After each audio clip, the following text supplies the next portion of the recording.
Hola, ¿qué tal? El sesgo de confirmación es la tendencia de las personas a buscar, interpretar y recordar información de manera que confirme sus creencias o hipótesis previas, preexistentes. Este es uno de los errores más frecuentes que comete el ser humano, que va en contra de la razón, de la lógica. Sesgo de confirmación. El sesgo de confirmación es la tendencia a favorecer, buscar, interpretar y recordar información de una manera que confirma nuestras creencias preexistentes. Los ejemplos más comunes que encontramos de sesgos de confirmación los encontramos en las redes sociales. Los algoritmos tienden a demostrarnos contenidos que coinciden con nuestras preferencias y opiniones anteriores.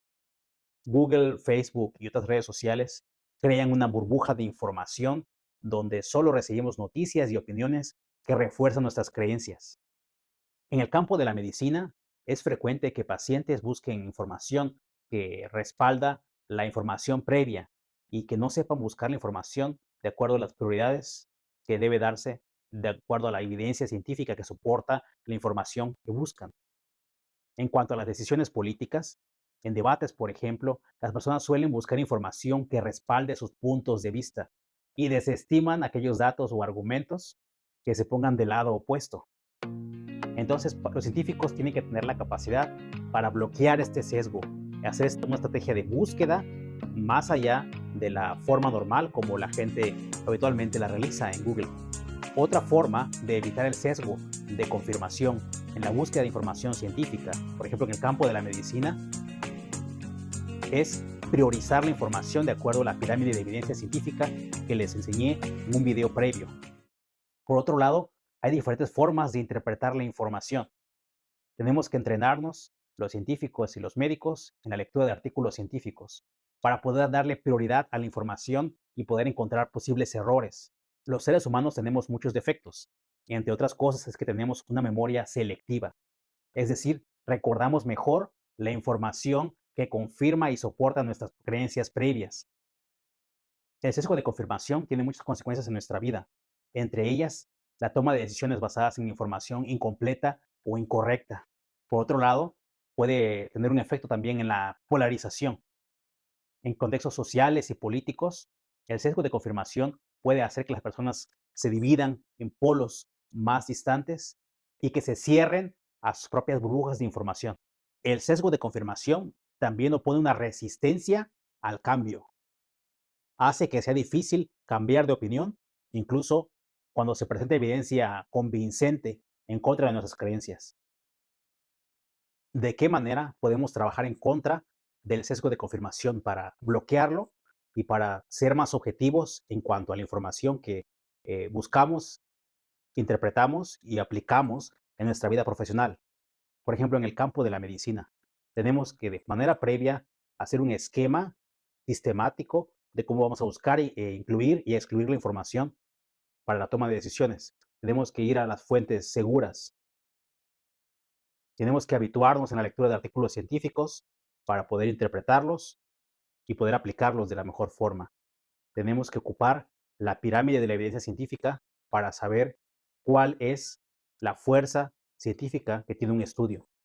Además, tenemos que tener la capacidad para evaluar la calidad de los estudios y también para identificar otro tipo de sesgos dentro de los estudios. Entonces, ser científico nos hace ser expertos en sesgos, en identificar los errores de la razón. Otra estrategia para ser más objetivos y evitar el sesgo de confirmación es intentar evaluar la evidencia por sus propios méritos, sin dejar que nuestras creencias previas influyan en nuestra interpretación. Eso a través de tratar de ponerse en los zapatos de las otras personas. Un ejercicio para entrenarnos en bloquear el sesgo de confirmación es entrenar el pensamiento crítico y sobre todo dudar de nuestra propia forma de pensar, creencia. Nuestro cerebro se equivoca muchas más veces de lo que lo acepta. Y otro punto más para combatir el sesgo de confirmación es tratar de hablar con personas que tienen diferentes puntos de vista, es decir, no bloquear a aquellas personas que piensan diferente a nosotros, no bloquear a ellos que le van a otro partido político, que tienen otra tendencia religiosa o tendencia política. El sesgo de confirmación es una parte natural del funcionamiento cognitivo del ser humano. pero debemos ser conscientes de sus ventajas y desventajas. Las ventajas evolutivas ya las discutí en otro video y está muy claro. Debemos agradecer. Sin embargo, en el mundo diario, actual, mundo moderno, queremos llegar a ser más efectivos y ocupar la razón. Debemos estar abiertos a la crítica, abiertos a pensar que nos equivocamos de manera más frecuente que el cerebro mismo puede aceptar. Debemos esforzarnos en buscar y considerar otras posiciones, en buscar información e interpretarla de tal manera que también contradigan nuestras formas de pensar. Otra forma de contribuir a que la razón se extienda es compartir este video y suscribirse a este grupo. Con mucho gusto, video con video voy a tratar de darles lo mejor de lo que he aprendido en mi experiencia en Alemania y en México como médico y como científico, para que se vuelvan personas más efectivas en esta vida y puedan lograr sus objetivos. ¿Cómo es posible que nuestro cerebro deforme la realidad de tal forma que nos haga ciegos a ver otros puntos de vista y a poner en duda nuestro propio pensar, nuestra propia creencia, nuestros propios pensamientos?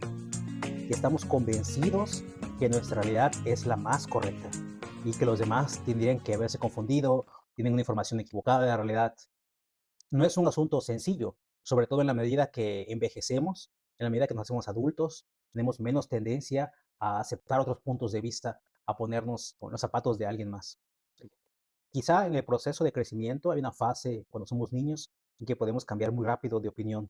Aquellos fundamentos que encontramos para formar nuestras opiniones están basados en la exposición que ha tenido nuestro cerebro en el entorno en el que se ha desarrollado. No es sorprenderse que una persona que tiene una creencia religiosa piense que su religión es la única, es la mejor, es en la que debe de creer.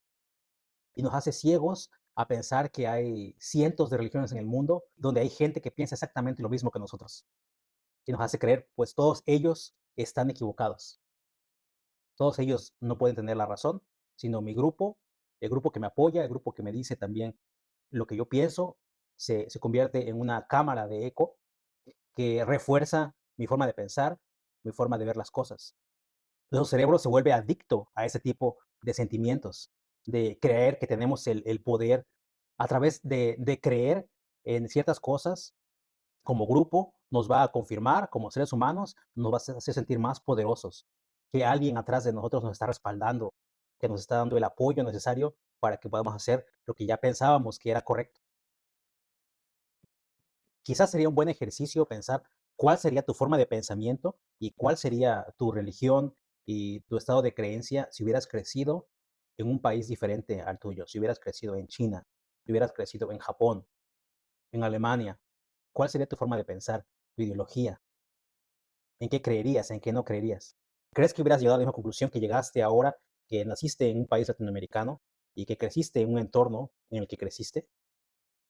Imagínate que naciste en otro país, todo lo que te va a rodear, los héroes, la gente sobre la que lees en los libros, la gente que está en la televisión, tus amigos, todos van a creer en otra fuerza sobrenatural.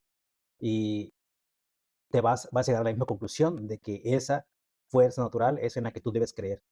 Y hay unas 2000 religiones que han existido o que existen. Y todas las personas que han estado en esa religión han creído de la forma como tú crees en su ser divino. Y para poder alcanzar un punto de madurez científica, para alcanzar un punto de pensamiento crítico, es necesario analizar de manera detallada cómo es que el cerebro nos forza a creer en ciertas cosas y cómo el cerebro trata todo el tiempo de confirmarse a sí mismo, cómo trata de buscar una base sobre la cual sustentarse para a partir de eso tomar decisiones en la vida. Es que cuesta mucho trabajo ponerse en el lado de otra persona y pensar en el punto de vista que contradice nuestra forma de pensar. Es muy doloroso también ver la evidencia que se pone entre nosotros, entre nuestros ojos, para hacernos ver que estamos equivocados. Es como si el cerebro se protegiera de evitar que la realidad de otras personas llegara a nosotros con el fin de que se desarrolle un status quo en nuestro cerebro y no nos permita cambiar rápidamente de punto de vista. Nos duele mucho pensar que hay otros puntos de vista en cosas que nosotros consideramos absolutamente verdaderas y es muy doloroso aceptarlo. Se requiere un entrenamiento a través de los años para llegar a tener la madurez para aceptar que nos equivocamos. Y que no importa los años en los que hemos creído en algo, si hay argumentos mejores, es posible que en lo que toda la vida hemos pensado y creído esté equivocado.